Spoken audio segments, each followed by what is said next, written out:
নবী একদিন বললেন, ওসমান, আল্লাহ তোমাকে কত সম্পদ দিছে, তুমি কি তার হিসাব জানো?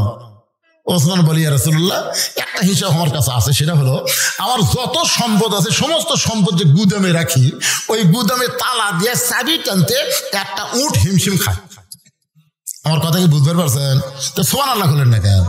মানে তালা দিয়ে, তালার যে চাবি, এই চাবি টানতে একটা উট হিমশিম খায়। তালা দেওয়ার পরে চাবি টানতে উট কখনো ক্লান্ত হয়ে পড়ে যায়। আল্লাহ রাসূল বলেন, ওসমান, এত সম্পদ আল্লাহ তোমাকে দিছে, যদি আল্লাহ ফেরত চায়, যদি আল্লাহ এই সম্পদগুলো ফেরত চায়, তুমি কি করবে? ওসমান দৌড়ে গিয়ে উটের রশি ধরে নবীর হাতে দিয়ে বললেন, ইয়া রাসূলুল্লাহ, খালি সম্পদ না, উটটাও আল্লাহ দিয়ে দিলাম।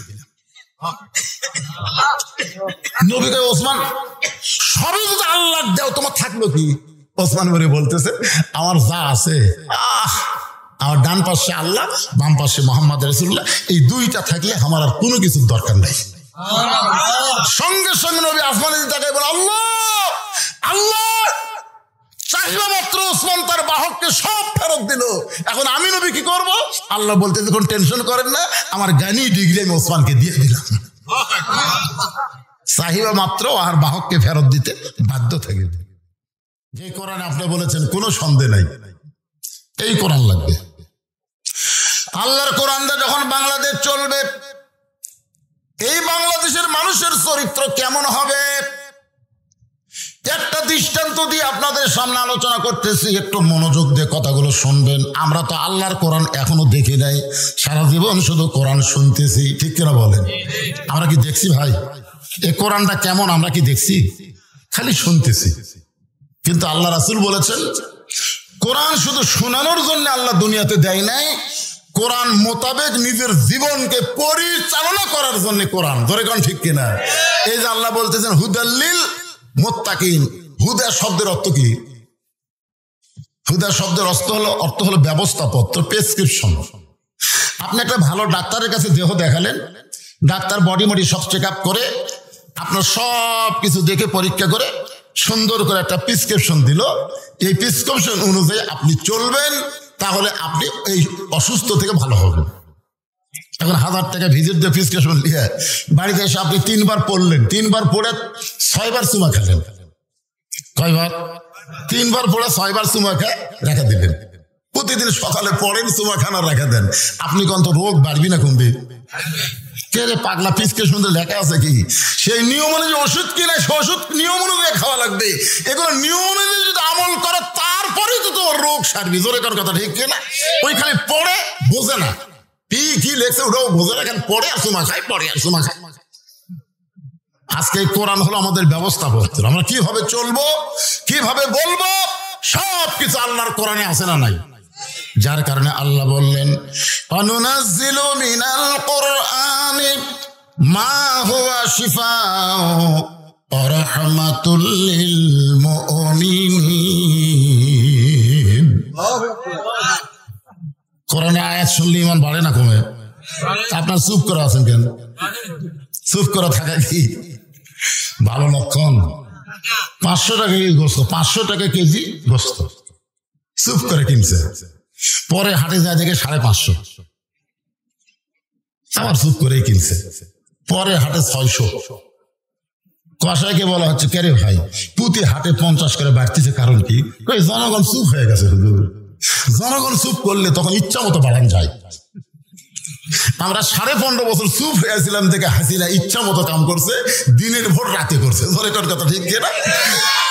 একজনের জায়গা একজনে 1 ভোট না দিয়ে 100 ভোট দিছে, খালি চুপ।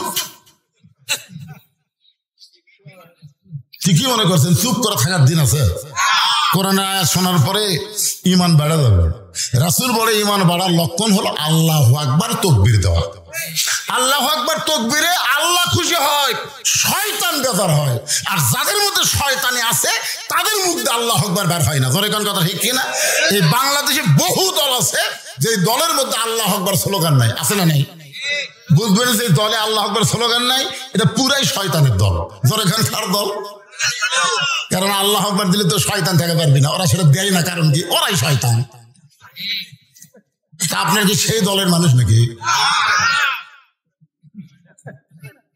আল্লাহ বললেন ওয়াইজা তুলিয়াত আলাইহিম আয়াতুহু জাদাতুহুম ঈমানা ওয়া আলা রাব্বিহিম ইয়াতাওয়াক্কালুন। এবার বোঝা গেল, একটা হাতের ইশারা ধরবি নাকি? আয়াতের মধ্যে আল্লাহ বলতেছেন কোরআন এমন একটা কিতাব যার তেলাওয়াত শোনার সঙ্গে সঙ্গে মুমিনদের ঈমান বেড়ে যায়। আর ঈমান বেড়ে যাওয়া মানে চুপ করে থাকা না, ঈমান বেড়ে যাওয়া মানে শয়তানক তাড়ান। শয়তানক তাড়ানোর অস্ত্রের নাম কি? কথা কয় না। রাসূল বলেছে যত জোরে আল্লাহু আকবার বলবে শয়তান তত জোরে দৌড় মারবে। খুব বেশি যদি জোরে হয় শয়তান দৌড়ানোর সময় আর পাছা দিয়ে বাতাস বের হবে। জোরে কারণ কি বের হবে? তাহলে চিন্তা করেন আল্লাহু আকবার কি মাল। আরে সেটা আপনার কভার চান না কেন? রাত সোয়া 10টার দিকে আমি স্টেজে আইছি, মানে ওয়াজ আলোচনা শুরু করছি। এখন ওয়াজ শুরু করতে রাত বেশি হয়ে গেছে। এখন যদি আপনারা ঝিমঝিম করেন আর আমি প্যানা ওয়াজ করি তাহলে কাম হবে? সাটানা কাম সারা লাগবে। জোরে খান কথা ঠিক না? ঘুমও সারান লাগবে, তাফসিরও করা লাগবে, ভিতরে ঢুকানো লাগবে। জোরে খান কথা ঠিক না? হ্যাঁ,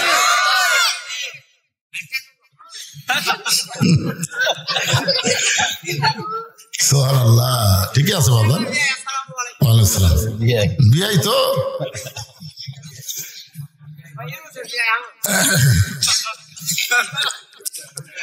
তাহলে কি বিষয় হচ্ছে? আত্তাকুল্লাহ, ভয় করতে হবে কার? আর ভয় করতে গেলে কার আইন মানা লাগবে? মানুষের আইনে ভয় হবে না। সরকার একটা নিয়ম করলো না, মুখত মাস্ক দেওয়া লাগবে। মুখত মাস্ক দেওয়া লাগবে, যখন দেখে আশেপাশে পুলিশ নাই ওই খোলা পকেট থই।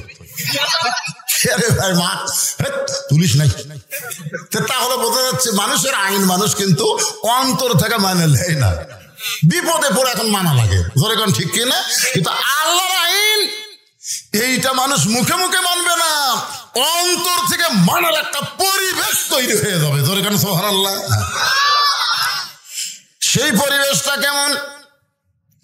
বাংলাদেশের মতন 96টা দেশের খলিফা, নাম হলো হযরত ওমর, আল্লাহর কোরআনকে দেখার জন্য ছদ্মবেশে মদিনার অলি গলি ঘুরতেছেন শুধুমাত্র আল্লাহর কোরআনকে দেখার জন্য। আপনারা আছেন শুনবার, আর ওমর ফারুক ছদ্মবেশে ঘুরতেছে দেখার জন্য, আল্লাহর কোরআন দেখার জন্য। ওমর ফারুক ঘুরতে ঘুরতে দেখেন দুই পাহাড়ের মাঝখানে একটা বিস্তীর্ণ মরুভূমি। ওই মরুভূমির মধ্যে একজন রাখাল উট আর দুম্বা চড়ায়। ওমর ফারুক আল্লাহর কোরআন দেখার জন্য রাখালকে সালাম দিলেন, আসসালামু আলাইকুম রাখাল ভাই, আমার পেটে ক্ষুধা লাগছে, উটের এক পেলা দুধ চাই। রাখাল মুসকে মুসকে হাসে। ওমর ফারুক বলে আমি তোমার সালাম দিলাম, উটের দুধ চাইলাম, তুমি হাসো কেন? রাখাল বলে পথিক, তুমি আমার সালাম দিলেই উটের দুধ চাইলেই দুধ দিব না, সালামের উত্তর দিব না। ওমর ফারুক বলেন আমার অপরাধ? বলে তোমার অপরাধ হলো আগে তোমার পরিচয় দাও, তুমি কে? এখানে যত মানুষ আমরা আছি আমাদের পরিচয় আছে না নাই? ওমর ফারুক চিন্তায় পড়ে গেলেন কি পরিচয় দিব। এমন সময় আল্লাহর কোরআন বলতেছে মিল্লাতা আবিকুম ইব্রাহিম হুয়া সাম্মাকুমুল মুসলিমিন, তোমার জাতির পিতার নাম হলো ইব্রাহিম, হুয়া সাম্মাকুমুল মুসলিমিন, যিনি তোমাদের নাম রেখেছে মুসলমান। তাহলে এখানে যত মানুষ আছি, আমি বক্তা না, চেয়ারম্যান না, অতিথি না, প্রধান অতিথি না, আমরা সবাই হলাম মুসলমান। যেরকম সবাই কি? তার মানে বোঝা গেল আওয়ামী লীগ নাই, বিএনপি নাই, জামাত নাই, জাতীয় পার্টির খাওয়া নাই। আমাদের একটাই পরিচয়, আমরা কি? আমাদের জাতির পিতা হযরত ইব্রাহিম, যিনি আমাদের নাম রেখেছে মুসলমান। যেই বলবো আমাদের পরিচয় কি, সবাই বলবেন মুসলমান। এই সময় যদি কেউ জবান বন্ধ রাখেন তাহলে কিন্তু আপনি বিপদে পড়বেন। আমাদের সকলের পরিচয় কি? কেবারে মুরব্বীরা আপনারও কম। আমাদের সকলের পরিচয় কি? নাম কি? আরো জোরে। ওমর ফারুক বললেন রাখাল, আমার পরিচয় যখন জানতে চাও, আমার পরিচয় হলো মুসলমান। রাখাল বলতেছে আসল না নকল? ওমর ফারুক বলে রাখাল মুসলমান তো মুসলমানই, এর মধ্যে আসল নকল কি? রাখাল বলতেছে আসল মুসলমান যারা হবে তারা চাওয়ার ব্যাপারে সতর্ক থাকবে। তুমি দুধ চাইলা কার কাছে? আসল মুসলমান যারা তারা বিশ্বাস করে ইয়াকা নাবুদু বা ইয়াকা নাস্তাইন, আমরা গোলামি করি যার, সাহায্য চাই তার কাছে। এই যে ভারত কিছুদিন আগে বললো বাংলাদেশের জন্য পেঁয়াজ বন্ধ করে দাও, চিনি বন্ধ করে দাও, আলু বন্ধ করে দাও। কি রে ভারত, তোরা বন্ধ করে দিলে বাংলাদেশ না খেয়ে মরবি? আল্লাহ বলতেছে বাংলার মুসলমান আমেরিকার দিকে ভারতের দিকে তাকায় থাকে না, বাংলার মুসলমান তাকায় আছে আল্লাহর দিকে। ধরে কোন কথা শিখছে না? আমাদের রেজেক দিবেন কে, ভারত না আল্লাহ? এবার আলুর আবাদ বেশি না কম? তোরা বন্ধ করে দিব না লিবু?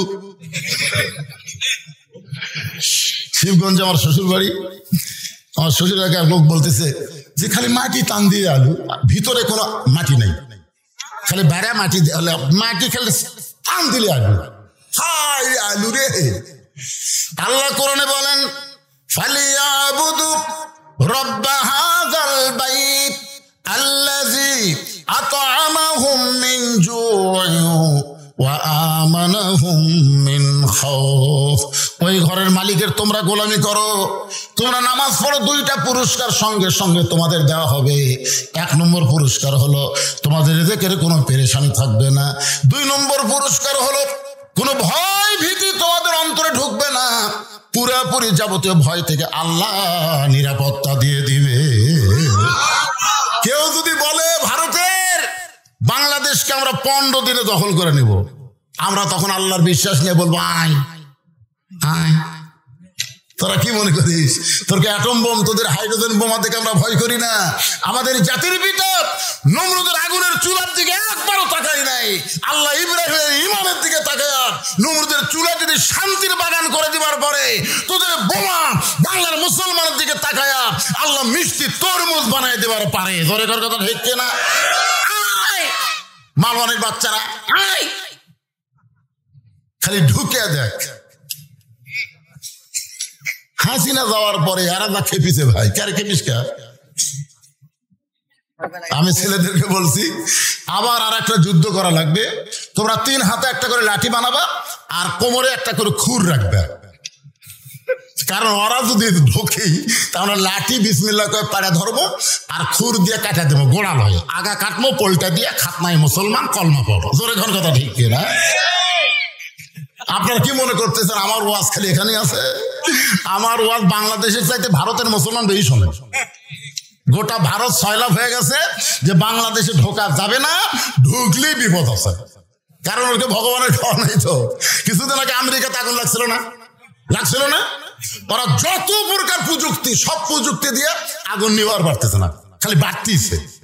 তখন ওই ক্যালিফোর্নিয়ার সরকার মুসলমানের দ্বারস্থ হলো, বলতেছে আমাদের গডের খাওয়া নাই, ঈশ্বর মরে গেছে, ভগবান আউট হচ্ছে, এখন তোমাকে আল্লাহ আকবার আজান দাও।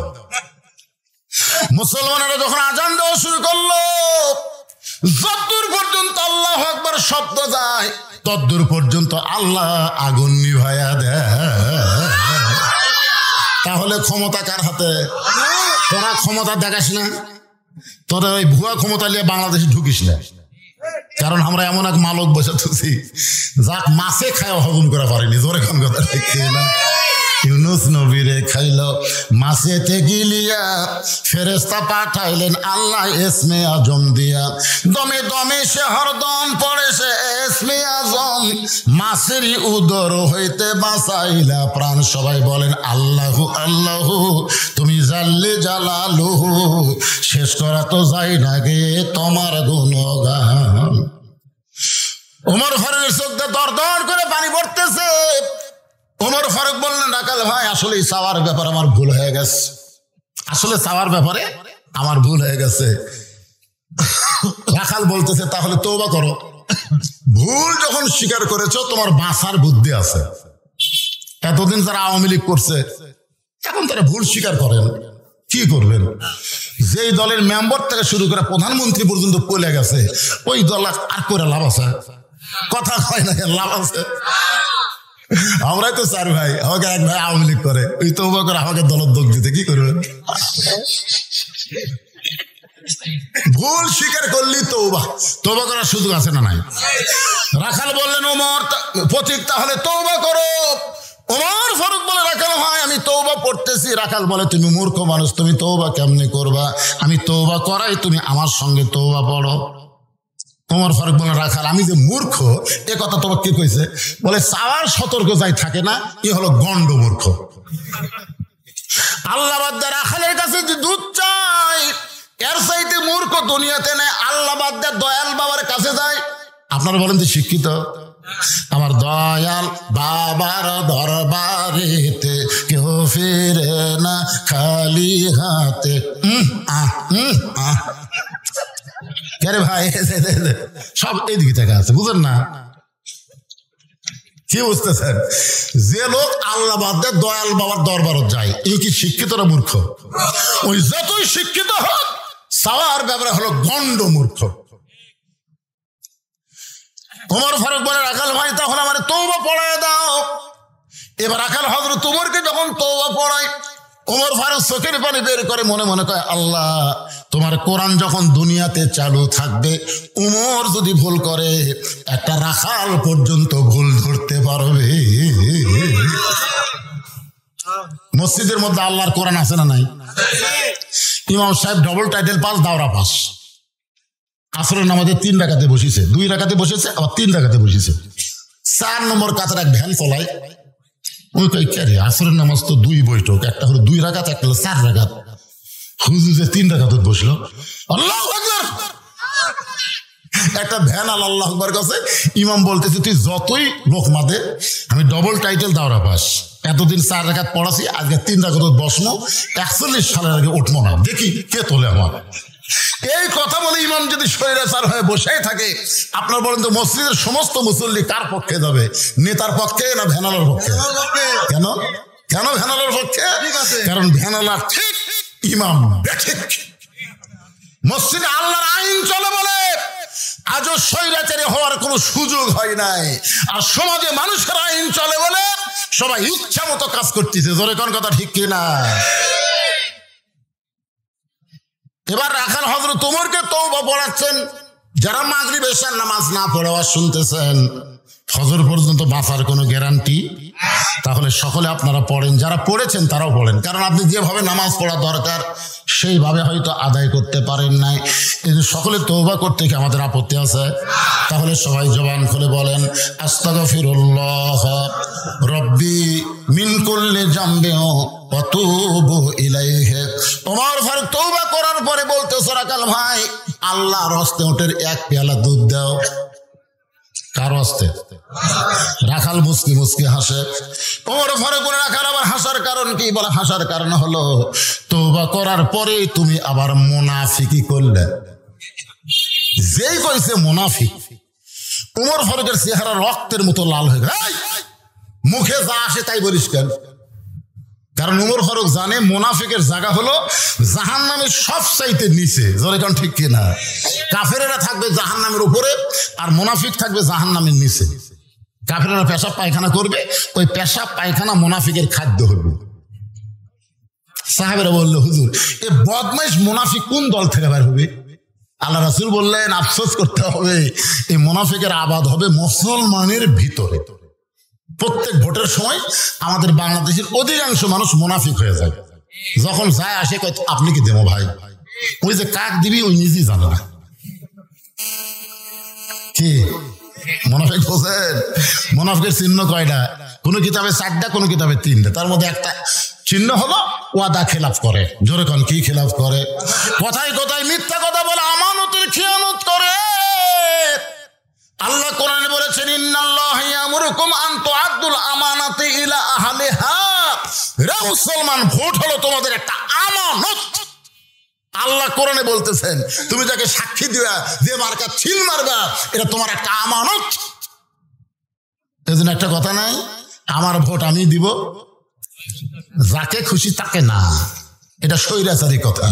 আমার ভোট আমি দিব, দেখে শুনে বুঝে দিব।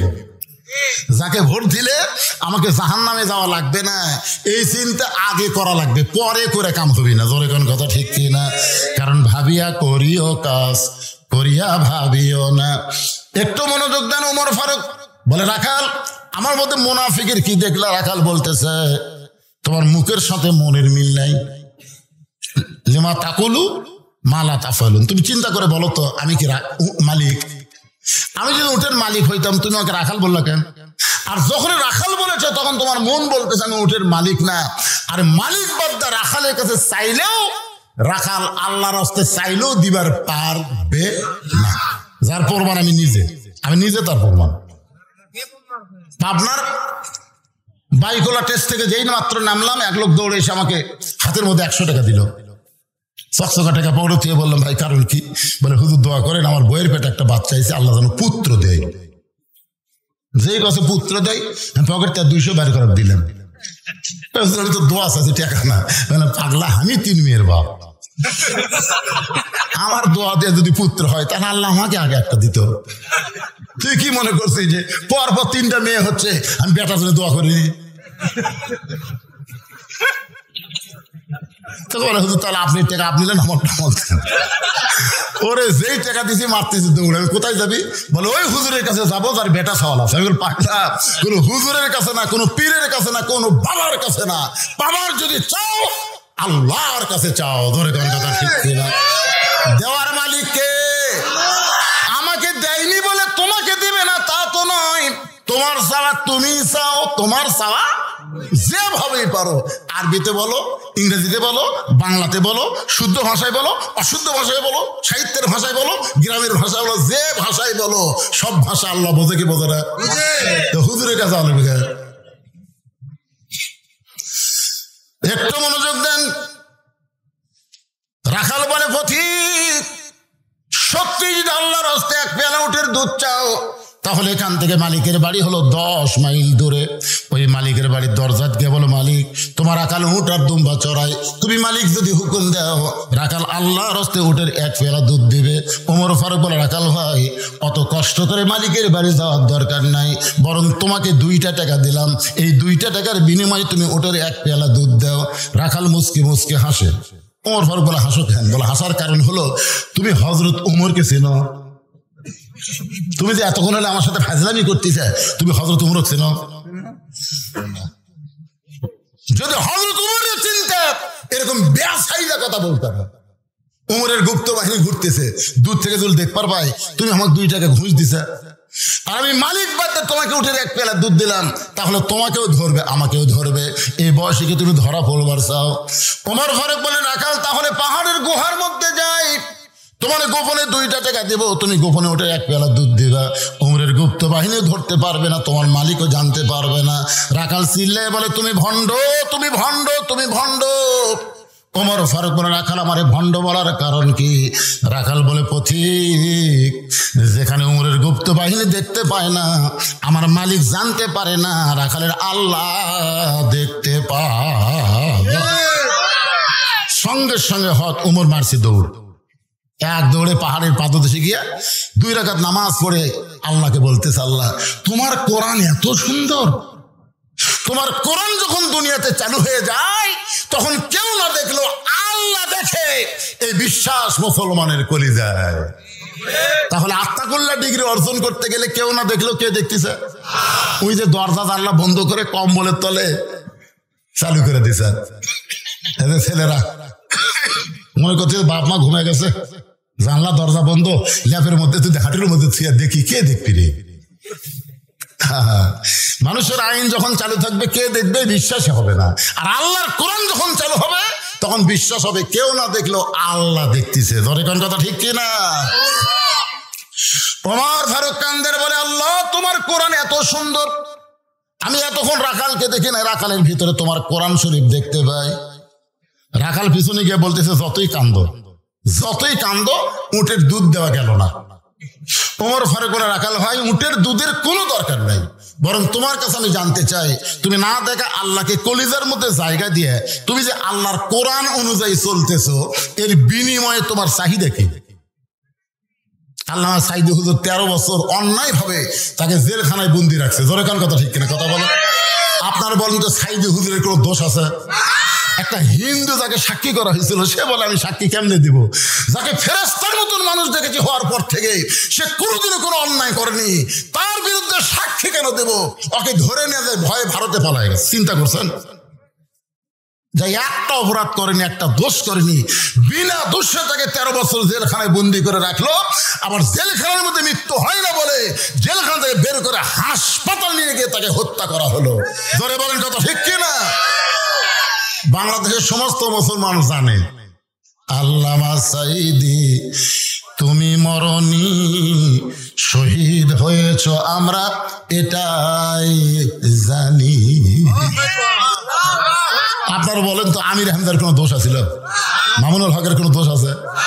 বউগুলা ধরা পড়তে আর সাংবাদিক বলে কাবির আছে। কি ষড়যন্ত্র দেখছেন, কি ষড়যন্ত্র! আল্লাহর বান্দার একটু মনোযোগ দিয়ে শুনবেন। ওমর ফারুক চোখের পানি বের করে বলতে, রাখাল ভাই, এই না দেখা আল্লাহকে কলিজার মধ্যে জায়গা দিয়ে আল্লাহর কোরআন অনুযায়ী তুমি চলতেছ, এর বিনিময়ে তোমার চাহিদা কি?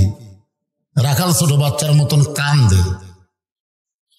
ওমর ফারুকের রাখাল কান্দতেছ, তার মানে তাহলে ভাই আমার চাহিদা হলো, শুনবেন। ওমর ফারুক বলে বলো তো তোমার চাহিদা কি? সঙ্গে সঙ্গে রাখাল কোরআন থেকে একটা আয়াত তেলাওয়াত করতেছেন। রব্বানা পড়েন, রব্বানা আতিনা ফিদ দুনিয়া হাসানাতাও ওয়া ফিল আখিরাতি হাসানা ওয়া কিনা আযাবান্নার। আল্লাহু আকবার। ওমর ফারুক বলে রাখাল আমি মূর্খ মানুষ, তোমার চাহিদার কথা শুনতে চাইলাম, তুমি কোরআনের আয়াত শোনা না। রাখাল বলে তুমি আসলেই মূর্খ, এই আয়াতের মধ্যে 2টা চাহিদার কথা আমি বলেছি, তুমি খেয়াল করে দেখো। একটা আতিনা ফিদ দুনিয়া হাসানা, একটা দুনিয়া, আর একটা ফিল আখিরাতে হাসানা, একটা হলো আখিরাতের সৌন্দর্য।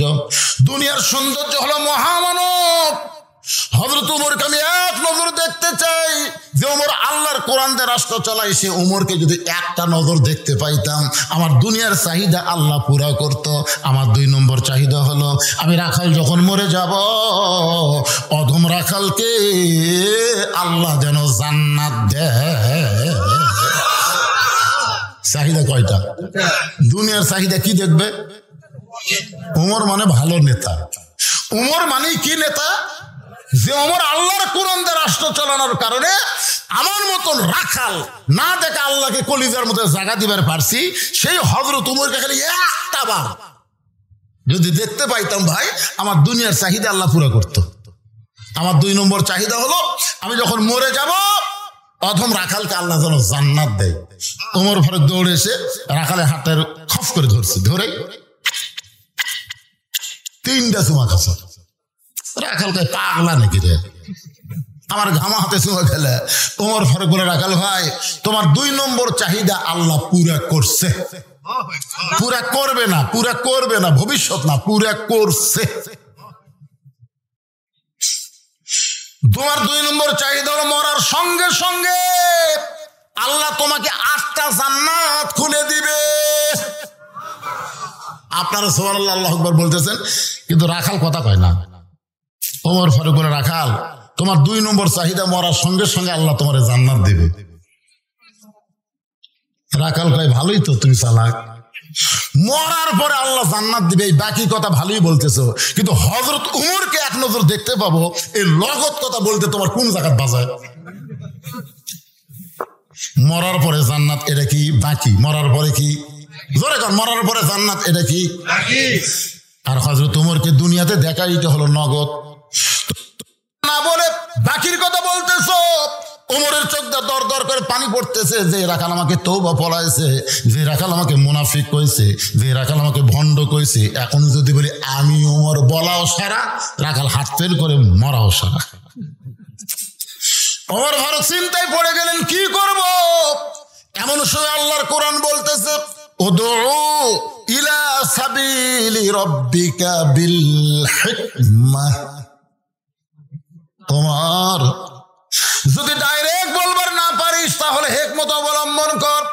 ওমর ফারুক বলে রাখাল সত্যি যদি ওমরকে দেখতে চাও তাহলে তোমাকে ফজরের নামাজ সামনে কাতারে আদায় করা লাগবে। ফজর যদি সামনে কাতারে আদায় করো তাহলে মেহরাবের মধ্যে যেই মানুষটা ইমামতি করবে ওই মানুষটি হলেন হযরত ওমর। তাহলে আল্লাহর কোরআন দিয়ে যখন রাষ্ট্র চলবে শুধু এমপিগিরি করলে হবে না, মন্ত্রীগিরি করলে হবে না, বড় মসজিদের ইমামও হওয়া লাগবে। জোরে কোন ঠিক কিনা? আমাদের বাংলাদেশে যারা নেতা হবার চায় সূরা ফাতিহাও ঠিক মতো কবার জানে না। জোরে কোন ঠিক কিনা? আল্লাহর কোরআন দিয়ে রাষ্ট্র চললে ওরকম ভুয়া নেতার খাওয়া নাই। ভুয়া নেতার কি নাই? ভুয়া নেতা। জোরে কোন কি নেতা? সত্যি যে হযরত ওমরকে দেখতে চাও তাহলে মসজিদ নববীর সামনে কাতারে নামাজ পড়া লাগবে। মেহরাবের মধ্যে যেই মানুষটা ইমামতি করবে ওই মানুষটি হলেন হযরত ওমর। রাখাল ছোট বাচ্চার মতন ফুবা ফুবায় কাঁদতেছে। ওমর ফারুক রাখাল কান্দো কেন? বলে কান্দার কারণ হলো আমি বারান্দায় নামাজ পড়ি। ওমর ফারুক বললো বারান্দা পড়বা না, সামনে কাতারে যাবা। রাখাল বলে কেমনে? মসজিদের মধ্যে দামি দামি সাহাবী নামাজ পড়ে, আমি রাখাল হয়ে ওই দামি দামির মধ্যে ঢুকতে পারি? ওমর ফারুক বলে রাখাল তুমি কম দামি আর মসজিদের মধ্যে দামি, এই উল্টা কথা তোমাকে শোনালো কে? আল্লাহ কোরআনে বলছে ইন্না আকরামাকুম ইনদাল্লাহি আতকাকুম। ওই ব্যক্তি সবচাইতে দামি হয় যার কলিজার মধ্যে আত্তাকুল্লাহ হাক্কা তুকাতিহি, আল্লাহর বেশি ভয়। আপনারা কি মনে করতেছেন আমি সিয়ারত বসে ওয়াজ করতেছি আমি দামি, আর আপনার মাটির বসে ওয়াজ শুনতেছেন আপনার কম দামি? এটা কখনোই না। দেখা যাবে আমাদের মতন বহু বক্তাকে আল্লাহ জাহান্নাম দিচ্ছে আর আপনাদের মতন শ্রোতাদেরকে আল্লাহ জান্নাত দিচ্ছে। আমাকে ওয়াজ শুনে আপনারা আমল করে আপনারা যাবেন জান্নাতে আর আমরা বক্তারা দেবো জাহান্নামে। কি মনে করেন নিচে থাকলে কম দাম? মুদির দোকানে গিয়ে দেখবেন পাথর স্বাদ আছে, কি হবে? নিচে 1 কেজি, হাফ কেজি, 250 গ্রাম, 200 গ্রাম, 50 গ্রাম, 20 গ্রাম। চেয়ারম্যান প্রধান অতিথি ছাড়া আমি 20 গ্রাম আর আপনার হলেন 1 কেজি। কোনটার দাম বেশি? টাকা তখন মানুষ গোছায় দেখবে নিচে থাকে কি 1000, সাজায় না 1000, 500, 200, 100, 50, 20, 10। তার নিচে যেটা থাকে ওটা কত? 1000, উপরে হলো 5। আরে 2 টাকা হলো বাদিয়ে দেন তো, 5 পন্থী ধর্ম। এত নিচে আমাকে নামান না পারে। আমার উদাহরণ দিচ্ছি দেখে 2, 5 পন্থী ধন তো দেখে কি হলো? ওমর ফারুক বলে রাখাল সত্যি যদি ওমরকে দেখতে চাও তাহলে তোমাকে সামনে কাতারে নামাজ পড়া লাগবে। এখন কি করবা কও? রাখাল বলতে যে পথিক তাহলে আজকে এশার নামাজ পড়ে আমি বাড়ি যাব না। ওমর ফারুক বললেন কেন ভাই? রাখাল বলতে যে এশার নামাজ পড়ে যদি বাড়ি যাই ফজর সামনে ধরা যাবে না, এজন্য এশা থেকেই আমি ফজরের নামাজ সামনে ধরার চেষ্টায় থাকবো। ওমর ফারুক বলে রাখাল তুমি কি জানো 3 ওয়াক্ত নামাজ তাড়াতাড়ি আর 2 ওয়াক্ত লম্বা? এই আসর মাগরিব এশায় 3 ওয়াক্ত তাড়াতাড়ি না, দেখবেন আসর শেষ না হতে মাগরিব, এই মাগরিব না 2 কাপ চা না খেতে এসে কি নামাজ রেখে ঘপা ঘপা আসে। কিন্তু এশা থেকে ফজর, ফজর থেকে জোহর, এই 2 ওয়াক্ত লম্বা কেন? রাখাল বলে পথিক আমি তো বলতে পারবো না। ওমর ফারুক বলে তাহলে শোনো, ফজর থেকে জোহর আল্লাহ লম্বা সময় দেওয়ার কারণ হলো ওই সময়ের মধ্যে ব্যবসা বাণিজ্য করবা, চাকরি বাকরি করবা, খেতে খামারে কাজকাম করবা, কুলি মজুরি করবা। এইগুলো করতে গিয়ে তোমার দেহের যে ক্ষয় হবে, এশা থেকে ফজর পর্যন্ত আল্লাহ লম্বা সময় দিছে। এই লম্বা সময়ের মধ্যে ঘুম পারলে ঘুমের মাধ্যমে ওই ক্ষয়টা আল্লাহ পুরা করে দিবে। তুমি যে এশা থেকে ফজর নামাজ সামনে ধরবার চাচ্ছ, যদি তোমার চোখে ঘুম ধরে, রাখাল বলছে যে ঘুম যদি ধরে তাহলে মসজিদের মধ্যেই ঘুমায় যাবে। ওমর ফারুক চেহারা রক্তের মতো লাল করে বলে রাখাল মসজিদের মধ্যে ঘুম পাড়ার দলিল দে। তুই যে মসজিদের মধ্যে ঘুমাবো তার একটা দলিল থাকা লাগবে না? কথা কেন ভাই, মসজিদের মধ্যে ঘুমানোর দলিল থাকা লাগবে না? ঘুম তো দূরের কথা, যখন নাচ পড়া সবাই চলে গেছে, ওরা 3 জন 4 ফ্যান গল্প করতেছে, 1-1 ঘন্টা হয় গল্প ছাড়ে না। ফেরেশতারা বলতেছে আল্লাহ সবাই চলে গেল, ফাইজা কুদিয়াতিস সালাহ ফান্তাশিরু ফিল আরদ, সবাই জমিনে চলে গেল। এরা তিনজন চার ফ্যানতে গল্প করে, রেজাল্ট কি? আল্লাহ বলতেছে ওরা গল্প করার সময় মাথার উপর যে ফ্যান ঘুরিছে, ওই ফ্যানের কারেন্টের বিল এই তিনজন আলাদা হবে না দেওয়া পর্যন্ত জান্নাতে যাওয়ার পারবে না, কারণ মসজিদ ওর বাপের গল্পের আড্ডা মারার জায়গা না। জোরে কথা বলেন না কেন ভাইদা? কি মসজিদ? আগে আমরা ছোটবেলায় কাঁচা পেঁয়াজ খেয়ে একবার আমি গেছিলাম আমার দাদার কাছে, কেমন খারাপ হয়েছি, পেঁয়াজের গন্ধ পায়, দাদা তো আমাদের মধ্যে আছে, কুনা মারতেছে। আমি যেটি যাই আর একজনের কাছে গেছি, ওই পাশে মুখটা পেঁয়াজের গন্ধ আসতেছে। এই পেঁয়াজ খায় মসজিদে ঢুকিস, কাঁচা রসুন কাঁচা পেঁয়াজ খায় মসজিদের মধ্যে ঢুকলে ফেরেশতার কষ্ট হয়। দেখছেন, আগে পেঁয়াজ খেয়ে মসজিদে ঢোকা যায়নি, মসজিদের মধ্যে পেঁয়াজ কুটতিছে, মুড়ি মারতি। মসজিদ বাপের রান্না ঘর। আল্লাহর ঘর মসজিদের গুরুত্ব আছে না নাই? জোরে বলেন আছে না নাই? ওমর ফারুক বলেন, রাখাল সত্যি যদি হযরত ওমরকে দেখবার চাও তাহলে ফজর আজানের গুরুত্ব দিও। 5 ওয়াক্ত নামাজের মধ্যে সবচাইতে গুরুত্বপূর্ণ আজান হলো ফজরের আজান। আপনাদের এলাকায় মুয়াজ্জিন সাহেব ফজরের আজানে একই শব্দ 2 বার বেশি কয়। যুবকেরা এটা তোমরা শুনবার পাও? এই যুবকেরা বলেন, ময়নারা শুনবার পাও? কি শব্দ বাজান? আসসালাতু খায়রুম মিনান নাওম। এটা শোনার পরে তোমরা 3.5 হাত মানুষ 2.5 হাত কেন? আগে আসলে 3.5 হাত, আজান শুনে 2.5 হাত। শুনবি না যে আজান শুনতে কষ্ট লাগে, 3টা পর্যন্ত ফেসবুক চলাছে, আজান শুনবি? কিন্তু মাইকের আজান যে কামত পড়িছে, কম্বল তুলে দিছে, কম্বল তুলে দেওয়ার পরে পাও বার হয়ে আছে, পাও টেনে বুকের সাথে। আপনি জানলাতে তাকায় দেখবেন মনে চাউলের বস্তা ঢাকা তুলছে, আগাও নাই পাশাও নাই। কেরে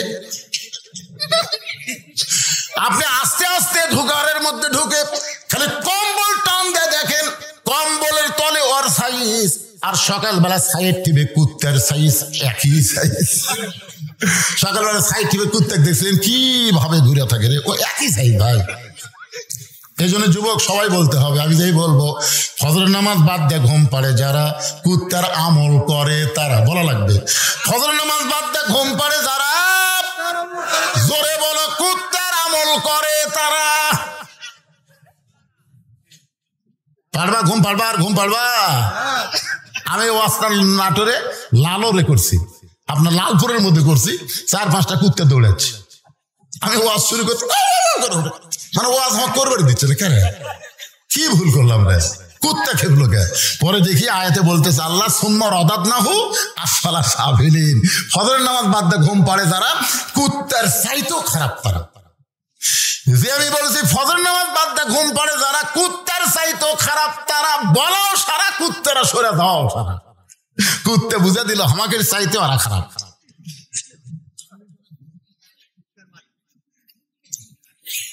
পাগলা এবার কুটি কিলো বলে রে।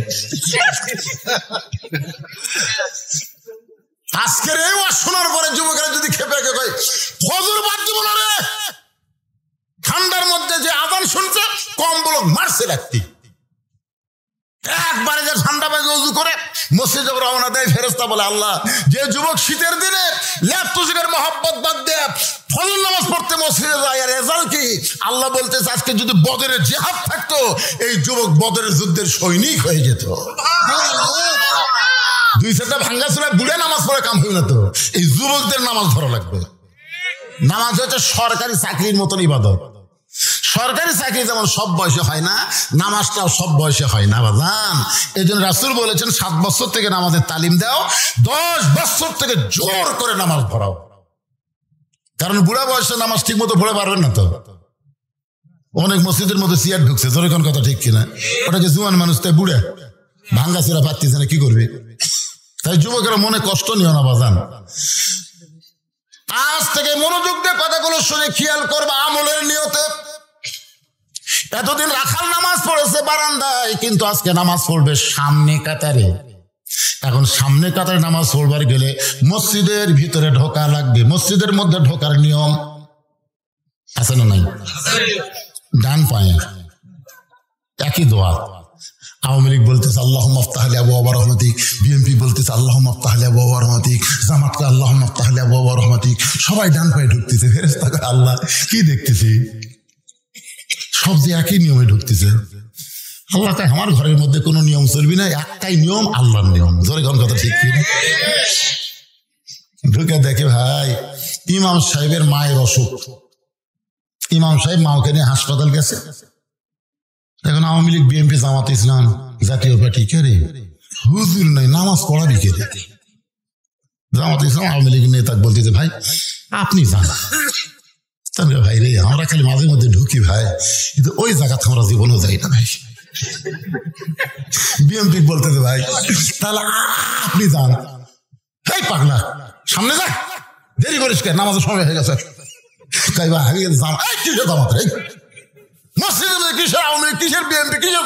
আমরা সবাই ভাই ভাই একসাথে কাতার সোজা করতে চাই। ধরে কোন কথা ঠিক কিনা? আল্লাহ রে বেড়া হলো 14 দল 20 দল, আর তোমার ঘরের মধ্যে এক কাতার। আল্লাহ বলে আমার আইন যখন সবাই মানবে তখন কোনো দলাদলি থাকবে না, সব মুসলমান এক দল হয়ে যাবে। ধরে কোন কথা ঠিক কিনা? আল্লাহ কেন বললেন ওয়াতাসিমু বিহাবলিল্লাহি জামিয়া ওয়া লা তাফাররাকু? তোমরা এত দলাদলি করো না, তোমাদেরকে এক কাতার হওয়া লাগবে। হুকুম কার? এতদিন রাখাল নামাজ পড়ছে বারান্দায়, কিন্তু আজকে নামাজ পড়বে সামনে কাতারে, ডান পায়ে দোয়াটা পড়ে মসজিদের মধ্যে ঢুকে সামনে যাওয়ার চায়। প্রত্যেকটা সাহাবী নড়ে সরে রাখালকে যাওয়ার রাস্তা করে দেয়। রাখাল কয় আল্লাহ রে বারান্দার থেকে কি ভাবছিলাম রে, ভিতরে দামি দামি, কিন্তু ভিতরে ঢুকে দেখতেছে হামোজা কারাও। কি মনে করছেন? এসপি সাহেব সামনে কাতারে, আর একটা মুসল্লি লাগবে, তাছাড়া কাতার পুরো হচ্ছে না। এসপি খালি পিছনের দিকে তাকাই করে, একটা কেউ নাই। তাকে দেখে দরজা চৌকিদার খাড়া আছে। এসপি দেখতেছে আয়। চৌকিদার বলে না স্যার আপনি এসপি, আমি চৌকিদার। আরে পাগলা ওটা বাইরের কথা, ভিতরে আয় তো দেখাচ্ছি। এসপি যখন বলতেছে ভিতরে ঢুকে পিছনে খাড়া আছে, তোকে পিছনে থাকিস কা ভাই? ভাই কাছে আর কাছে খাড়া হয়, আমার গোড়ালির সাথে গোড়ালি মিল কর। হ্যাঁ উঁচা হলে কিন্তু জামাতের একটা সব হবে না, গোড়ালির সাথে গোড়ালি মিল করা লাগবে। চৌকিদার বলতে স্যার আমার পায়ের গোড়া ফাটা, আপনি তেলতেলা স্যার, যদি ঘর্ষণ লাগে পাগলা পরে কি হবি সেটা পরের চিন্তা, আগে খাড়া হয়। চৌকিদারকে আল্লাহ রে এটা কি নিয়ম রে? দুই পায়ের গোড়ালি এক হয়ে যায়। ভিতরে যখন ঢুকবেন তখন আর কোনো চিন্তা নাই। ফর্সার কাছে কালো, কালোর কাছে ফর্সা, নেতার কাছে চামচা, চামচার কাছে নেতা, ধনীর কাছে গরিব। জোরে বলেন ঠিক কিনা? এসপির কাছে চৌকিদার কাতার সোজা হয়ে গেল। রাখাল সামনে কাতারে গিয়ে মেহরাব বরাবর, সামনে কাতারে মেহরাব বরাবর ফজরের 2 রাকাত সুন্নত আছে না নাই? রাখাল 2 রাকাত সুন্নত পড়ে চুপটি করে বসে আছে। আজকে প্রাণ ভরে হযরত উমর দেখ মরে দেখেন আমার সামনেই রে, মশানি আলাদা। এমন সময় একজন সাহাবী মসজিদের মধ্যে ঢুকে থেকে জায়গা দখল। যেই সাহাবী মসজিদের মধ্যে ঢুকে দেখতেছে, এই সাহাবীর নাম হলো ওসমান গনি। ধরে বলেন নাম কি? ওসমান গনি। কয় আমার জায়গায় কে বসে আছে? আপনারা বলবেন হুজুর মসজিদের জায়গা শুধু একজনই নির্দিষ্ট, যিনি ইমাম। তো ইমাম তো উমর, তাহলে ওসমান গনির জায়গা নির্দিষ্ট হলো কেমনে? ওসমান গনি যে বলতেছে আমার জায়গায় কে বসে আছে, এটা আল্লাহ রাসূল করে দিয়ে গেছে। আল্লাহ রাসূল বলেছেন আমি যতদিন ইমামতি করব, আমি বরাবর যিনি পিছনে দাঁড়াবে তার নাম হলো আবু বকর। আবু বকর যখন ইমাম হবে, আবু বকর বরাবর যিনি দাঁড়াবে তার নাম হলো উমর। উমর যখন ইমাম হবে, উমর বরাবর যিনি পিছনে দাঁড়াবে তার নাম হলো ওসমান। ওসমান যখন ইমাম হবে, ওসমান বরাবর পিছনে যিনি দাঁড়াবে তার নাম হলো আলী। আলী যখন ইমামতি করবে, আলী বরাবর। এই বরাবর বলার পরে নবী কারো নাম বলে না। সাহাবা বললেন ইয়া রাসূলুল্লাহ হযরত আলী যখন ইমামতি করবে, আলী বরাবর পিছনে কে দাঁড়াবে? রাসূল বললেন মা ইয়ান্তিকু আনিল হাওয়া ইন হুয়া ইল্লা ওয়াহয়ুন ইউহা। আমি নবী ততক্ষণ বলতে পারি না যতক্ষণ আল্লাহ না বলায়। ওই আলী পর্যন্ত হলো খোলাফায়ে রাশেদিন। তাহলে হযরত ওমর যখন ইমামতি করবে, ওমর বরাবর পিছনে কে দাঁড়াবে? আপনারা এতক্ষণ কি বুঝলেন? জোরে কার নাম কি? কিন্তু আয়সা থেকে জায়গা দখল। নবীর যত সাহাবী আছে সবচাইতে নরম কলিজার সাহাবী ওসমান আর আবু বকর। ওসমান গনি এসে দেখে লোকটার সাইডে একটু জায়গা আছে, ওই জায়গার মধ্যে দাঁড়িয়ে হন ওসমান গনি 2 রাকাত সুন্নত নামাজ পড়ে বসে রাখালের দিকে 3 বার তাকাচ্ছে। 3 বার। ধরে বলেন কয়বার? 3 বার। কেন তাকাচ্ছে? কোনোদিন দেখেনি তো, ভালো করে দেখতেছে। কে রে এ মালটা কি এরকম করে? দ্বিতীয়বার তৃতীয়বার সেই তাকাচ্ছে, মিয়া বারবার আমার দিকে কি দেখিস মিয়া? ওসমান গনি ভয় ঠেলায় খাড়া হয়ে গেছে। কে রে খালি 3 বার তাকাছি, এত গরম? মূর্খ লোকের দিকে আপনি যদি বারবার তাকান কিন্তু খেপে যাবি। তোর কোন কথা ঠিক ছিল? ভুল করা যান ভ্যানালার দিকে 2 বার তাকান না। আমি একবার তাকাছি, হুজুর মশান হচ্ছে নাকি? না রে ভাই, চেনা চেনা লাগতেছে। ভালো মতো তাকা থাকেন, বারবার তাকান কে? ওসমান গনি লাফ দিয়ে উঠছে, উঠে বলতেছে ভাইজান কোনোদিন তোমাকে সামনে কাতারে দেখে নাই, আজকে প্রথম দেখতেছি, এই জন্য 3 বার তাকাইছি। এত গরম কেন? তোমার পরিচয় কি? বলে আমার পরিচয় হল আমি একজন রাখাল। যেই বলছে রাখাল, ওসমান গনি মুচকি মুচকি হাসতেছে। মুচকি মুচকি হাসার কারণ হলো রাখাল যারা হবে তাদের ভাষা নরম হলে হবে না, রাখালের ভাষা একটু গরম থাকা লাগবে। আপনি ছাগল গরু নিয়ে মাঠে গেছেন, ঘাস খাওয়া বাদ দিয়ে গরু যদি আবাদের দিকে যায়, আপনি যদি বলেন বাবা গরু ওদিকে যাস না বাবা, ওদিকে আবাদ আছে ময়না, যাস না রে, ওই শুনবি। আর যদি বলে এই গরু, আরে খপ যদি পা তুলিস, এই লাঠি দেখ। গরু কিন্তু মানুষের এত ভালো শোনে, ঘাড় কাট করে দেখে আবার ঘাসের দিকে চলে আসবে, আবাদ খাবে না। আল্লাহ রাসূল বলেছেন প্রত্যেকটা অভিভাবককে আল্লাহ তাআলা দুনিয়াতে রাখালের দায়িত্ব দিয়ে প্রেরণ করেছে। প্রত্যেকটা অভিভাবককে আল্লাহ রাখালের দায়িত্ব দিয়েছে। এখন আপনারা চিন্তা করতেছেন হুজুর আমাদের তো গরু ছাগল নাই, আমরা কার রাখালি করব? আপনি চোখ বন্ধ করে দেখেন, আছে আছে। এটা রূপক অর্থে আমি বলতেছি, রূপক। আপনার বাড়িতে 42 বছর একটা গাভী আছে, গাভীর বয়স হলো 42।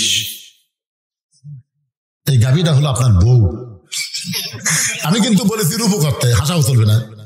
আপনার বাড়িতে 22 বছর একটা আড়িয়া গরু আছে, আড়িয়া। এই আড়িয়া হলো আপনার বেটা। আপনার বাড়িতে 17 বছর একটা বকনা আছে, এই বকনা হলো আপনার মেয়ে। আপনি বলেন তো আপনার গাভী, আপনার আড়িয়া, আপনার বকনার উপরে আপনার রাখালি করার দায়িত্ব আছে না নাই? এক কথা কেন আছে না নাই? গাভী মানে আপনার বউ, আপনি রাখালি করবেন।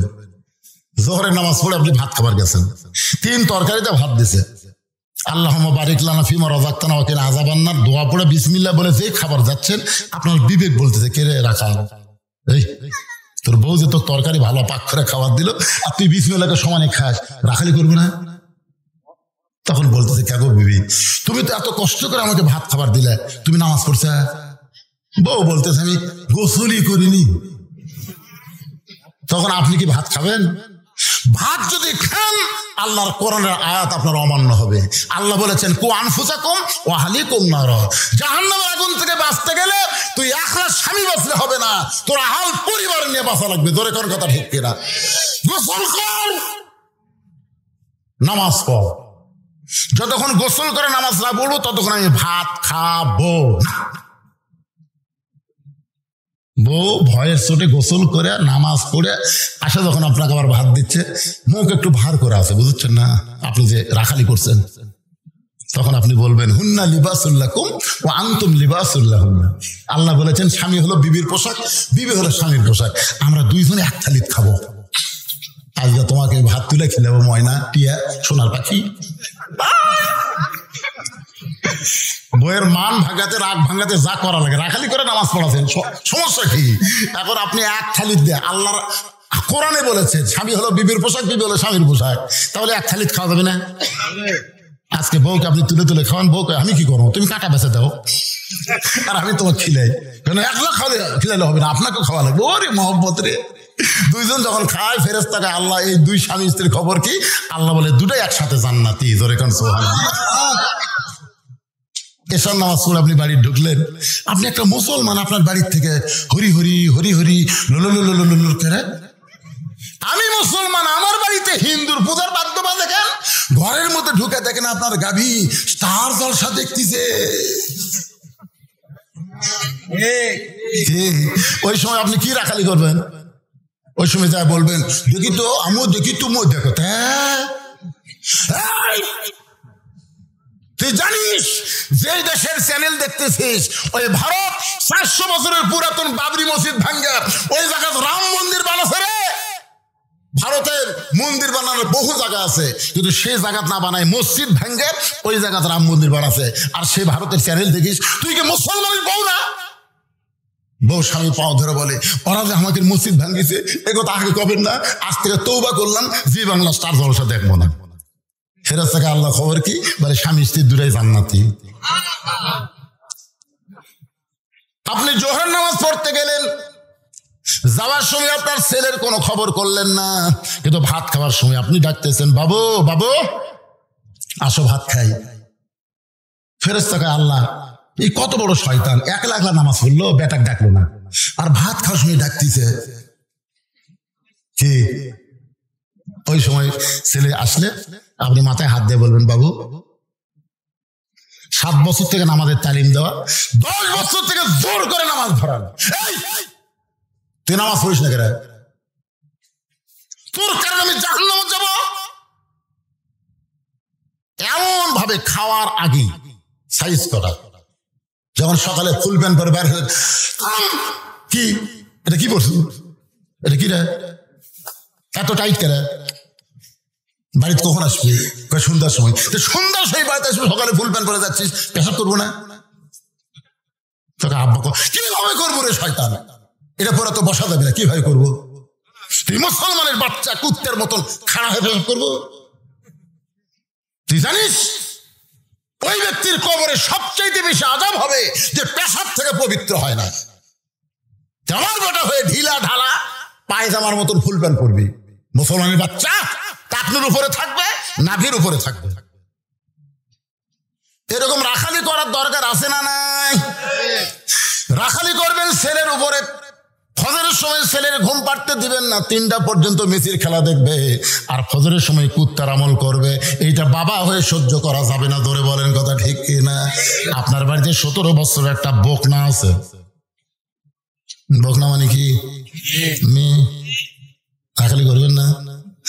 আপনাকে রাখালি করা লাগবে। আল্লাহর নবী ঘরের মধ্যে ঢুইকা থাকে 9 বছরের ফাতেমা, হাতের মধ্যে 2টা চুরি দিয়ে মুসকে মুসকে হাসতেছে।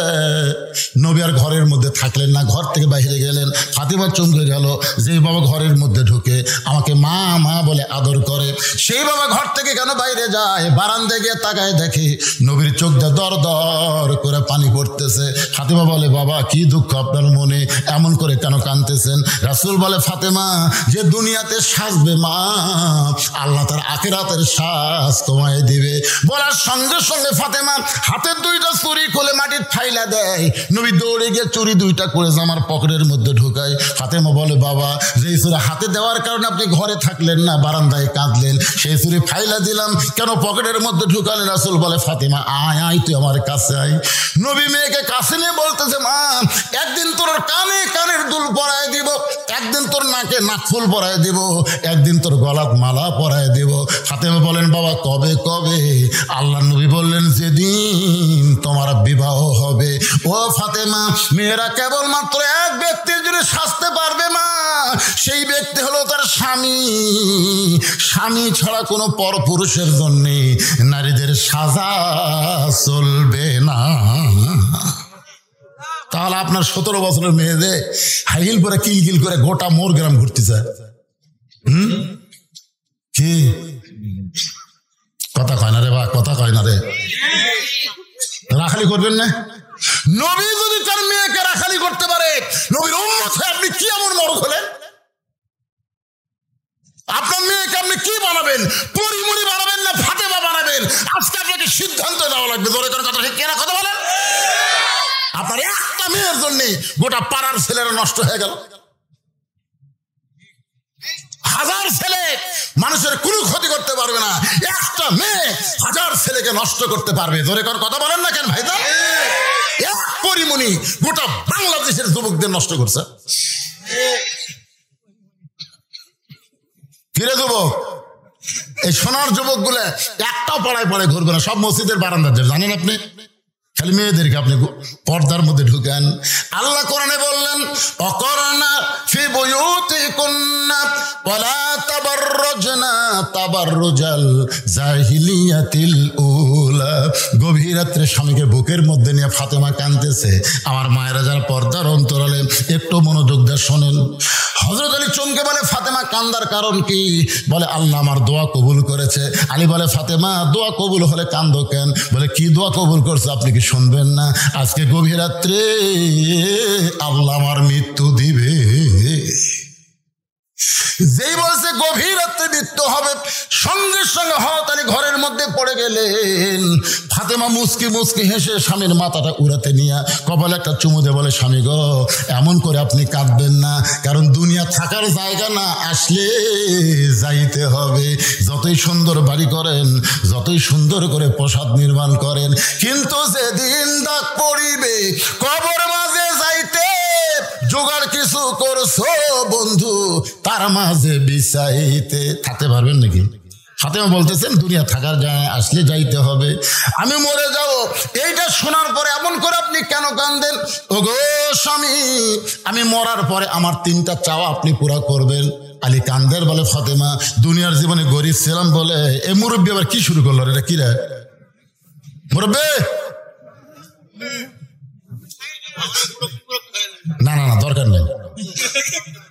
এত মধ্যে বসেছে, কত এত মাঝখানে ওনাকে বসতে দিচ্ছেন। এরকম মুরব্বী গুলা যদি মাঝে মধ্যে ওঠে তো কান্ত সারা না, ওনাকে হয়তো হাজত বোঝেন না। হ্যাঁ ঠিক আছে, একটা কাজে এই সময় কি ওঠে নাকি? খুব বিপদে আছে। শোনেন ভাইজান, শোনেন একটা কথা বলি। আপনারা রাত 9টার সময় যখন ঘুমাতে যান, আপনারা কি পেশাব সহকারে বিছনাত যান না পেশাব থুয়া যান? বাইরে থুয়া যান না? বাথরুমে পেশাব টেশাব করে, যে পেশাবের কারণে আমার আরামের ঘুমটা যেন নষ্ট না হয়, এই জন্য একেবারে যেভাবে করা দরকার করিয়া তারপরে বিছনাত ঘুমাতে যান। আপনি ঘুমের দাম বুঝলেন ভাই, কিন্তু আল্লাহর কোরআনের দাম বুঝলেন না। ঘুমের আগে যেমন পেশাব করে আপনি ঘুমাতে গেলেন, ওয়াজ শোনার আগেও আপনাদেরকে পেশাব করে সাইজ হয়ে আসা বসা দরকার। জোরে কোন কথা ঠিক কিনা? না সবাই সাইজে আছেন, ওই একটা মুরব্বী এখন কি করবেন? কম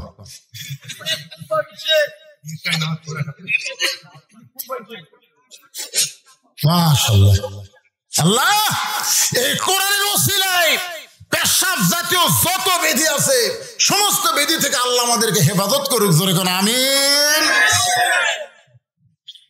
আর কিছু সময় থাকা যাবে না? যাবে না ভাইজান? কেবল মায়ের ওয়াজ করতেছি, আর আমার মন খারাপ করবে, হুজুর তো আমাকে ওয়াজই করলো না। কয় ঘন্টা সেটা পরে হবে। এখন চিন্তা করেন, আলী কান্দের বলে ফাতেমা দুনিয়ার জীবনে গরিব ছিলাম বলে তুমি কিছুই চাইলা না, মরার সময় তুমি কি চাইবা? বলে 1 নম্বর চাওয়া হলো আমাকে রাতের অন্ধকারেই দাফন করবেন। আমি রাতের অন্ধকারে মৃত্যুবরণ করব, দিনের বেলা দাফন করলে আমার পর্দার খেলাফ হবে। আমার 2 নম্বর চাওয়া হলো আমার জন্য কোনো জানাজার ব্যবস্থা করবেন না, আমার জন্য কোনো জানাজার ব্যবস্থা করবেন না। আলী বলে ফাতেমা তুমি নবীর কলিজার টুকরা, তোমার খবর শুনলে হাজার হাজার মানুষ জানাজায় শামিল হবে। ফাতেমা বললেন কোনো লাভ নেই, হাজার হাজারকে 1 কোটি মানুষ যদি বলে ফাতেমা ভালো, আপনি যদি বলেন ভালো না, কোন লাভ নেই। আর দুনিয়ার তামাম মানুষ যদি বলে ফাতেমা ভালো, ফাতেমা খারাপ, আর আপনি যদি বলেন আমার বউ ফাতেমা ভালো, শুধু স্বামী ভালো বলার কারণে ফাতেমার জন্য আল্লাহ 8টা জান্নাতের দরজা খুলে দিল। এখন আপনারা বলেন বউ ভালো হওয়া লাগবে কার কাছে? আর আমাদের গুলো লব উল্টা কি কয়, খালি তুমি তুমি হাত দেখতে পারো না, তুমি গোটা পাড়া খুঁজে দেখো, আমার বিরুদ্ধে কেউ নেই। ওরে বাবা রে, পাড়ার লোক তো ভালো কয়, তা তুই ওভার ডিউটি মারিস নাকি রে? আমার মায়েদের বলতেছি, বাপ দুনিয়ার কোন পুরুষ মানুষ আপনাকে ভালো বললেই আপনি জাহান্নামী। কারণ আপনাকে কেমনে বললো ভালো? কারণ আপনি তো দেখিনি ভালো না কালো, কিভাবে বুঝবে? আর শুধু স্বামী যদি বলে ভালো, 8টা জান্নাতের দরজা ফাতেমা বললেন আমার জন্য খুলে গেল। ও ওগো স্বামী আমার লাশটা খাটনিতে তুলবেন না। আমি হিসাব করে দেখলাম এই মুহূর্তে 4 জন ব্যক্তি খাটনি কান্দে নেওয়ার মতন ফাতেমার নাই। আমার বাবা যদি আজকে দুনিয়াতে থাকতো, মরা মেয়ের লাশের খাটনি বাবা কান্দে নিবার পারতো, কিন্তু 6 মাস আগে আমার বাবা দুনিয়া থেকে বিদায় নিয়েছে। আমার হাসান হোসেন এত ছোট, মায়ের লাশের খাটনি কান্দে নিবার পারবে না। আমি দেখলাম শুধু আপনি আমার লাশটা কান্দে করে নিয়া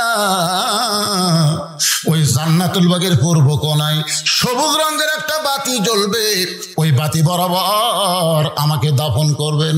আমার কবর খুঁড়তে যদি আপনার কষ্ট হয়, আপনার একান্ত বন্ধু কেউ যদি থাকে দুনিয়ায়, তার একটু বলে দিবেন সে যেন আমার কবরটা খনন করে দেয়।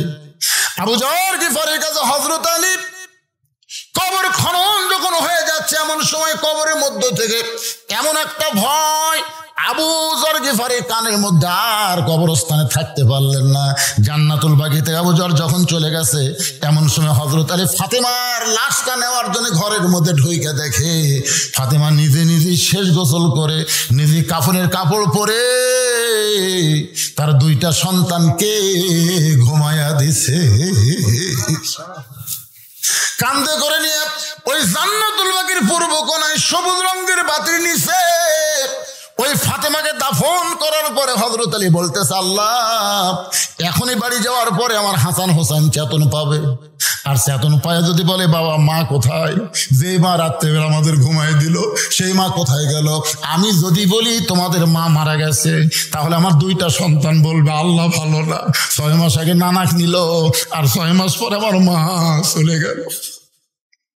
কারণ 6 মাস আগে নবী দুনিয়া থেকে বিদায় নেওয়ার পর হাসান হোসেনের চোখের পানি এক মুহূর্তের জন্য বন্ধ হয় নাই।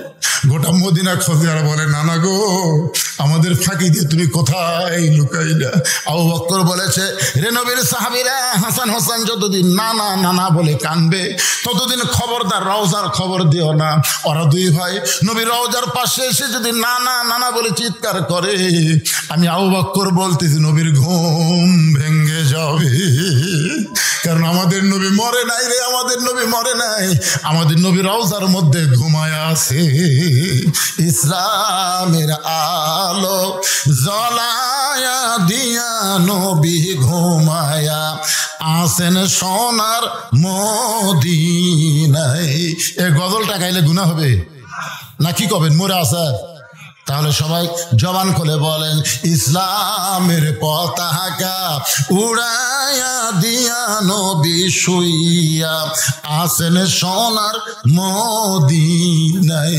আল্লাহ এখনই যখন বাড়ি যাব, হাসান হোসেন যদি বলে আমাদের মা কোথায়, আমি যদি বলি তোমাদের মা মরে গেছে, ওরা 2 ভাই বলবে মার কবরটা কোন জায়গায়। আমি যদি কবর দেখায় দেই, 2 ভাই কানতে কানতে সকাল হবে, গোপনে রাত্রেবেলা কবর দিয়ে কি লাভ হলো? মদিনার মানুষেরা তো জানতে পারবে হাসান হোসেন কানতেছে, ওইটাই হলো ফাতেমার কবর। আল্লাহ গো, এখন আমি আলী কি করব? আল্লাহ আমি আলী কি করব? এমন সময় সবুজ রঙের বাতি নিভে যায়, কিছুক্ষণ পরে একটু আলোতে দেখতে পায় একটাও নতুন কবর নাই, সব পুরাতন কবর। এখনই ফাতেমারে কবর দিলাম, সেই নতুন কবরটা গেল কোন জায়গায়? হয়তো কবরের মধ্যে ফাতেমার কবর কোথায়, ফাতেমার কবর কোথায় গেল? এখনই নিজের হাতে কবর দিলাম, সেই কবরটা কোথায় গেল? ডাক দে বলে, আলী রে, ফাতেমা পর্দা নিশি, আমি আল্লাহ জহুরা ডিগ্রি দিয়া ফাতেমার কবরটাকে কিয়ামত পর্যন্ত পর্দা করে দিয়েছি। সাইদাতুন নিসায়ে আহলেল জান্নাহ ফাতেমাতুজ জোহরা। মারা শোনেন, ফাতেমার সিগনেচার ছাড়া একটা মেয়েও জান্নাতে যাবার পারবেন না। এটা হাসিনা নামা, এটা জান্নাতি নারীদের নেত্রী হলো ফাতেমা। ধরে কোন কথা বলেন? প্রতিদিন জুম্মার দিনে সানি খুদ্া শোনেন না আপনারা?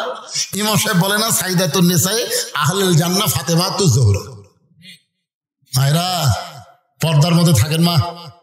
ফাতেমার সাথে জান্নাতে যাবার গেলে এর চাইতে আর ওয়াজ নাই। আলহামদুলিল্লাহ, যা হয়েছে। এখন ফিরে আসি আমরা কোন জায়গায়, মনে আছে আপনাদের? শব্দ করলো, একটু মনোযোগ দিয়ে শুনবেন। ওসমান গনি চুপ করে বসে বলতে, ভাইজান কোনোদিন আপনাকে সামনে কাতারে দেখে নাই, আজকে প্রথম দেখতেছি, নিয়ত কি? বলে নিয়ত হলো দেখার জন্য ভাই, বারান্দার পড়ি তো দেখা যায় না, এই জন্য আজকে সামনে কাতারে আছি, আজকে দেখা হলেই চলে যাবো, আর আসবো না, কারণ এখানে আসা খুবই কষ্ট। আসলে যারা পিছনে নামাজ পড়ে তারা কিন্তু সামনে যাওয়ার চায় না, জোরে কোন কথা ঠিক না? কারণ এরা হলো ফাঁকি বাস, শেষে এসে আগে যাবে। যদি সামনে কাতারে আটকে দেখেন না, নামাজ শেষ করে টাকায় দেখেন নিয়ত করছে সব, কতগুলো লোক দেখবেন সালাম ফিরান নিয়ত করছে একেবারে। এই জন্য দুই একটা মসজিদে কাঠে দিয়ে বেনাতে চায়, ফট করে মুখের আগে দিয়ে, মুখের আগে দিলি তো বুঝার বেল কি দিল, এনা হলো সোত্রা। যারা বারান্দায় নামাজ পড়ে এরা সামনে কাতারে যাবার চায় না। রাখাল বলতেছে আজকে দেখা হলে চলে যাবো, আর আমি আসবো না, কারণ বারান্দার মধ্যে মজা আছে। ওসমান গনি বলতেছে ভাইজান আজকে আপনার দেখা হবে, তার গ্যারান্টি কি? আজকে যে আপনি দেখতে পাবেন তার গ্যারান্টি কি? রাখাল বলতেছে আমার চোখ ভালো আছে। ওসমান বলে ভাইজান আজকে কয়েক বছর হলে সামনে কাতারে নামাজ পড়ি, এখন পর্যন্ত আমার দেখা হলো না। কয়েক বছর থেকে সামনে কাতারে নামাজ পড়ে এখন পর্যন্ত দেখতে পাইলাম না। রাখাল বলতেছে আমার দিকে ভালো করে তাকান তো, কয়েক বছর হলে পড়েন এখনো দেখবার পাননি? ওসমান বলে না ভাই এখনো দেখতে পাইলাম না। রাখাল দেখতে চায় হযরত ওমরকে, আর ওসমান দেখতে আসে নামাজের মালিক আল্লাহকে। এই লোভটা কিন্তু নবী দিছে, এই লোভ আল্লাহ নবী দিছে। আল্লাহ নবী বলেছেন as-সালাতু মিরাজুল মুমিনিন। আর এক জায়গায় নবী বলেছেন, বুখারী শরীফের প্রথম হাদিস, এটার প্রথমে হাদিসটা আছে আনতাবুদুল্লাহ কান্নাকা তারাহু ফাইল্লাম তাকুন তারাহু ফাইন্নাহু ইয়ারাক। আল্লাহ কোরআনে বলেছেন অসজুদ ওয়াক্তারিব। আল্লাহ রাসূল বলেছেন কোন বান্দা যখন নামাজে শামিল হবে, ওই বান্দা তখন নামাজের মালিক আল্লাহকেই দেখতে পাবে। আল্লাহকে দেখা যদি সম্ভব না হয় তাহলে আল্লাহ তাকে দেখতেছে, এই বিশ্বাস তার কলিজার মধ্যে ঢুকে যাবে। জোরে কোন সুবহানাল্লাহ। ওসমান গনি কয়েক বছরের সামনে আসে কাক দেখার জন্য, আরো জোরে।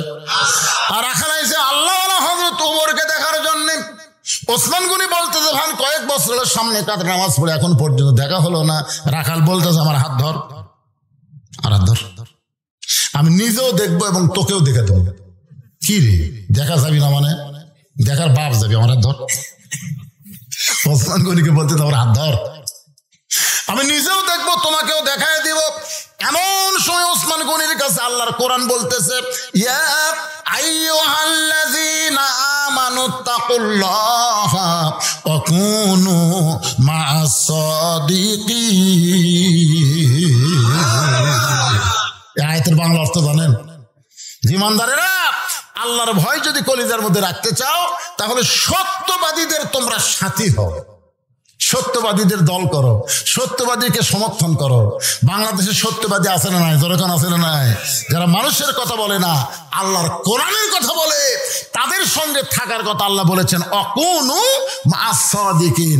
কোরআন শরীফ তেলাওয়াত করে সবাই কি বলে? সাদাকাল্লাহ। সাদাক বলে কি বলে না? সাদাকাল্লাহ মানে কি? এর চাইতে সত্য আর কি হতে পারে? ওসমান গনি রাখালের হাতটা ধরে বসে আছেন,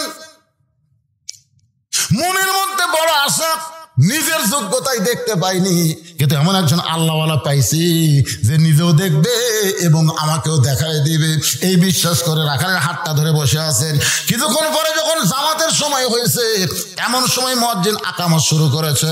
মুয়াজ্জিন যেই মাত্র আকামত শুরু করেছে, এমন সময় হযরত ওমর মেহরাবের মধ্যে ঢুকছে। আকামত দেওয়া মাত্রই হযরত ওমর মেহরাবের মধ্যে ঢুকলো। আপনারা বলেন তো কোন দিক দিয়ে ঢুকছে? আমাদের বাংলাদেশে ইমাম ঢোকে মসজিদের দরজা দিয়ে, আর কোরআন দিয়ে যখন বাংলাদেশ চলবে তখন দরজা দিয়ে ইমাম ঢোকা লাগবে না, কারণ ইমাম হবে এমপি, ইমাম হবে মন্ত্রী, ইমাম হবে চেয়ারম্যান, ইমাম হবে মেম্বার। মানে প্রত্যেকটা নেতাকে ইমামতি করে তারপরে ভোট চাওয়া লাগবে। জনগণ বলবি আপনি তো ইলেকশনে আসতেছেন, ভাই কোন মসজিদের ইমাম? আমি তো ইমামতি করি না। এটা আল্লাহর কোরআন যখন চালু হবে তখনকার কথা বলতেছি, এখনকার কথা না। আর চেয়ারম্যান সাহেব মন খারাপ করলে হবে না, তো তখনকার কথা বলতেছে। আমাকে আশা আছে না? দরকার আসে না? মেহরাব বরাবর ছোট্ট একটা দরজা থাকবে, ওই দরজা যে হযরত ওমর মেহরাবের মধ্যে ঢুকছে। রাখাল খালি বলতেছে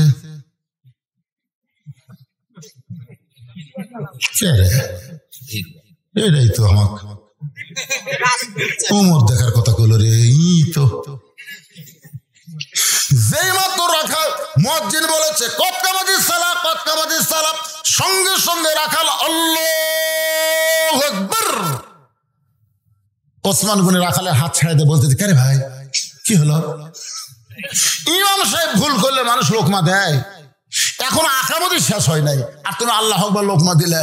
রাখাল বলে এই জন্যই তো তুই কানা, এই জন্যই দেখতে পারে, সে দেখতে পারপাস না।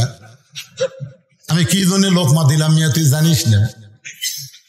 কিন্তু তাদের একজন সাহাবী ছিল, দৌড়ে এসে রাখালে হাতটা হেঁচকা টান দিয়ে বলে, পাগল,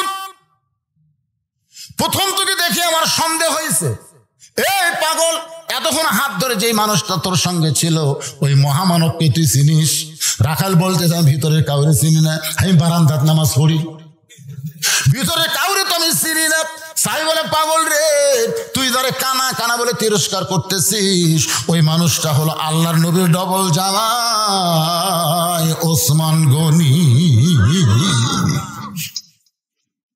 নবীর ডবল জামাই কি গনি? ওসমান গনি। গনি মানে ধনী। কোরআনে আল্লাহ বলেছে আল্লাহ গানিয়ুন ও আনতুমুল ফুকারা।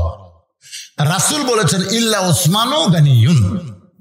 নবী একদিন বলে, ওসমান, আল্লাহ তোমাকে কত সম্পদ দিছে, তুমি কি তার হিসাব জানো?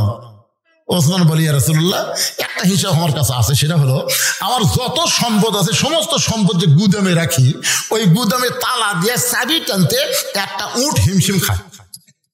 আমার কথা কি বুঝতে পারছেন? তো সুবহানাল্লাহ বলেন না কেন?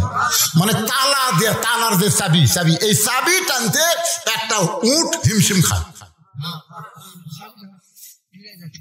তালা দেওয়ার পরে চাবি টানতে উট কখনো ক্লান্ত হয়ে পড়ে যায়। আল্লাহ রাসূল বলেন, ওসমান, এত সম্পদ আল্লাহ তোমাকে দিছে, যদি আল্লাহ ফেরত চায়, যদি আল্লাহ এই সম্পদগুলো ফেরত চায়, তুমি কি করবে? ওসমান দৌড়ে গিয়ে উটের রশি ধরে নবীর হাতে দিয়ে বললেন, ইয়া রাসূলুল্লাহ, খালি সম্পদ না, উটটাও আল্লাহ দিয়ে দিলাম। নবী কয়, ওসমান, সবই যদি আল্লাহ দেও তোমার থাকলো কি? ওসমান বলে বলতেছে, আমার যা আছে, আমার ডান পাশে আল্লাহ, বাম পাশে মুহাম্মদ রাসূলুল্লাহ, এই দুইটা থাকলে আমার আর কোনো কিছুর দরকার নাই। সঙ্গে সঙ্গে নবী আসমানে তাকায় বলে, আল্লাহ আল্লাহ। চাহিদা মাত্র ওসমান তার বাহককে সব ফেরত দিল। এখন আমি নবী কি করব? আল্লাহ বলতে, যখন টেনশন করেন না, আমার জ্ঞানী ডিগ্রি আমি ওসমানকে দিয়ে দিলাম। চাহিদা মাত্র আর বাহককে ফেরত দিতে বাধ্য থাকে।